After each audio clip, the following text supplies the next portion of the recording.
जो कलेक्टर हैं, जो एसडीएम हैं, जो आईएएस हैं, जो सचिव हैं, जो प्रमुख सचिव हैं, जो मुख्य सचिव हैं, क्या सरकारों के पैसे का इस्तेमाल वो पूरी तरीके से कर रहे हैं? नेताओं की जिम्मेदारी है उनके ऊपर निगाह रखने की, तो वो भी उसी में शामिल हो गए। इसलिए सबसे ज्यादा आलोचना के पात्र नेता बनते हैं और बनना भी चाहिए, मैं ऐसा मानता हूं। ग्राम्य विकास के लिए, सड़कों के विकास के लिए, इंफ्रास्ट्रक्चर के लिए जो भी पैसा आता है, वो सारा का सारा पैसा, बड़ा हिस्सा उसका भ्रष्टाचार की भेंट चढ़ रहा है। तो जिस गरीबी की बात हम करते हैं, जिस भुखमरी की बात करते हैं, जिस 5 किलो राशन की बात हम करते हैं, इन समस्याओं से हम ऊपर उठ के अपनी एक स्वाभिमान की जिंदगी, आत्मनिर्भरता की जिंदगी सही मायने में जी पाएंगे। पूंजीवाद उसका सबसे बड़ा दुश्मन है, उसका नाश करना ही होगा। अगर सब एक जैसा सोचने लगे या सबको एक जैसा सोचने के लिए मजबूर किया जाए, फिर वो लोकतंत्र नहीं है, फिर तो तानाशाही है। फिर तो एक पार्टी का सिस्टम हो सकता है, 2 पार्टी का सिस्टम हो सकता है, लेकिन भारत जैसे विशाल देश में, जहां पर 144 करोड़ की आबादी है, कश्मीर से लेकर कन्याकुमारी तक चुनाव की व्यवस्था है, अलग अलग राजनीतिक दल हैं, उन अलग अलग राजनीतिक दलों के अलग अलग समर्थक हैं, अलग अलग भाषाएं हैं, जातियां हैं, धर्म हैं, विविधता में एकता भारत की विशेषता है, विविधता ही हमारी खूबसूरती है। इसलिए मत भिन्नता का स्थान भी लोकतंत्र में है, और इसको हम सब अगर स्वीकार करेंगे तभी हमारा लोकतंत्र मजबूत होगा और संविधान मजबूत होगा। तो ये अच्छी बात है। ऐसी सार्थक बहस अलग अलग विषयों पे होनी चाहिए, और अगर हमारे तर्क में, हो सकता है समय लगे, अगर हमारे तर्क में सच्चाई है तो देर सवेर वो स्थापित होगी, अगर आपके तर्क में सच्चाई है तो वो स्थापित होगी। लेकिन चर्चा तो चलनी चाहिए, बात तो होनी चाहिए संविधान के विषय पे, बात होनी चाहिए लोकतंत्र के विषय पे, बात होनी चाहिए पूंजीवाद के विषय पे, बात होनी चाहिए कि देश की सरकारें किसके लिए काम कर रही हैं। बहुत अच्छा सवाल उठाया आदरणीय राम बहादुर राय जी ने सांसद निधि को लेकर। मेरे मन में भी कई बार यह सवाल आता है। सांसद निधि को लेकर बहुत सारी खबरें भी छपती हैं, इस सांसद ने यहां इस सांसद निधि का दुरुपयोग किया, उस सांसद ने वहां इस सांसद निधि का दुरुपयोग किया। हालांकि सौभाग्य से ऐसा कोई आरोप मेरे ऊपर नहीं है, और मैंने अपनी सांसद निधि का जितना सदुपयोग हो सका किया है। लेकिन आखिर देश के लिए जो बजट आएगा उसका इस्तेमाल कैसे हो?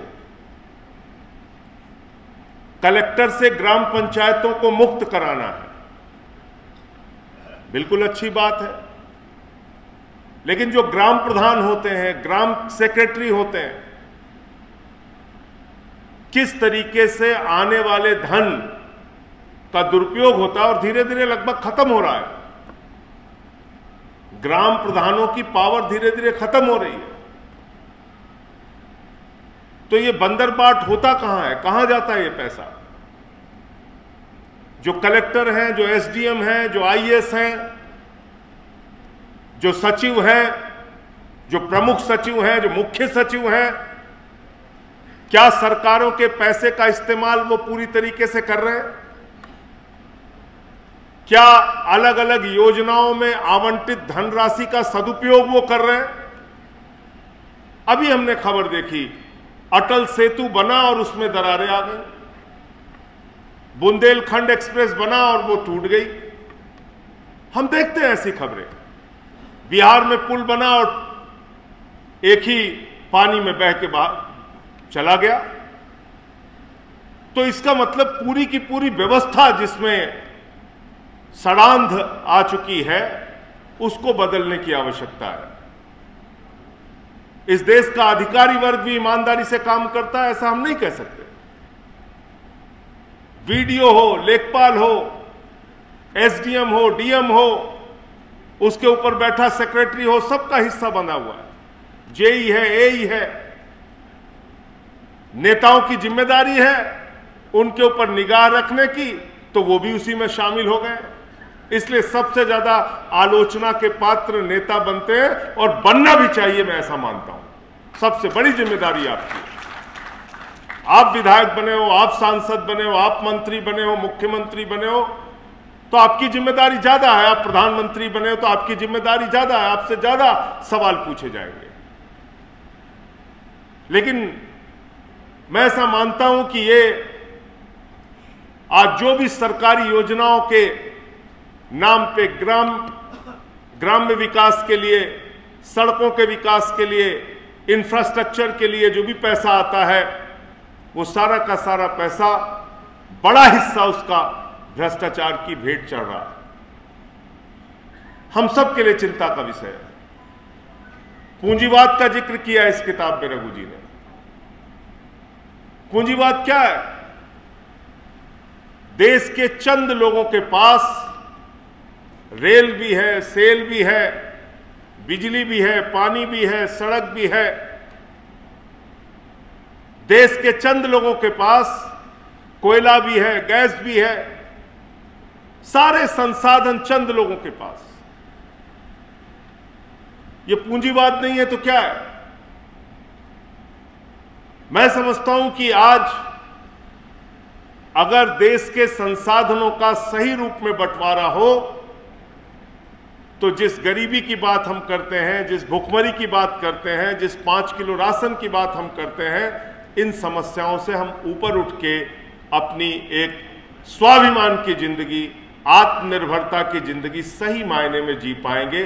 पूंजीवाद उसका सबसे बड़ा दुश्मन है, उसका नाश करना ही होगा। और डॉक्टर लोहिया की विचारधारा से रघु जी प्रेरित है,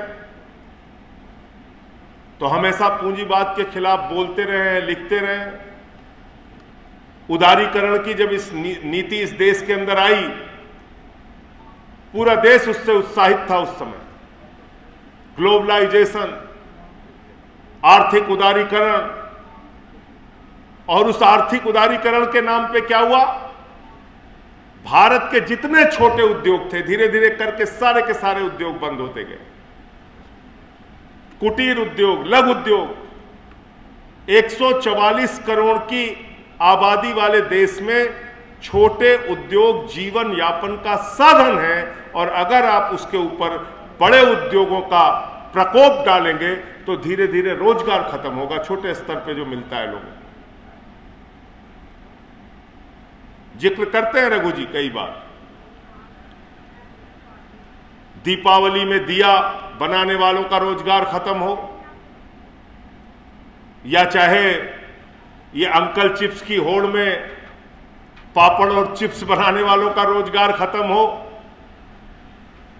या ये पैकिंग के पानी पीने के नाम पर, पानी के नाम पे जो थोड़ा बहुत आप देखते रहे होंगे, पहले उसका घड़ा लगा के पानी देने वालों का रोजगार खत्म हो,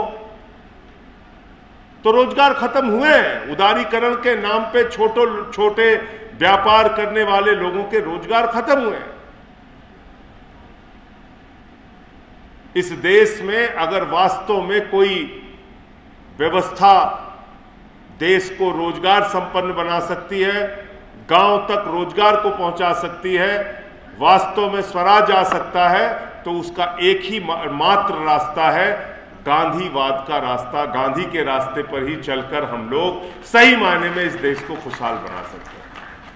नेशनल दस्तक की आपसे गुजारिश है कि अगर इसको बचाना चाहते हैं तो नेशनल दस्तक को सब्सक्राइब करने के लिए रेड कलर के सब्सक्राइब बटन को दबाएं, फिर बेल आइकन की घंटी दबाएं। नेशनल दस्तक को बचाने के लिए बहुत जरूरी है कि हर खबर को शेयर करें, लाइक करें, कमेंट जरूर करें।